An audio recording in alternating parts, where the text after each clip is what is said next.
Hi, today I would like to show you how you can transfer files from an Android device to OnePlus 8T.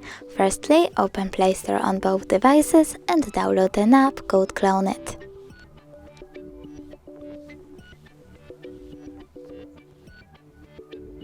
Then open it, click Allow,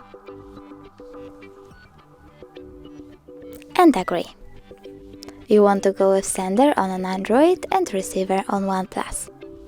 Tap Allow again and choose Search again.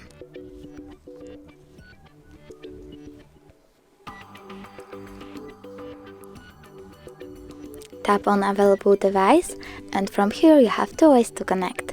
You can scan QR code or input password. I will tap to scan, click Allow and scan the code because it's easier.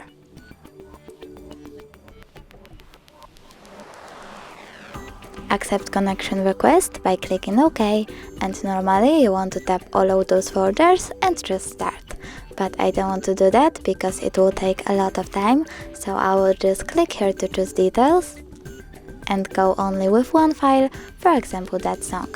So I have to click on it, choose Start, OK and wait. Now tap Finish, and when I go for example into folder files and choose Audio, I can see that my file was successfully transferred. Thanks so much for watching. If you enjoyed this video, don't forget to leave a like, comment and subscribe. Bye!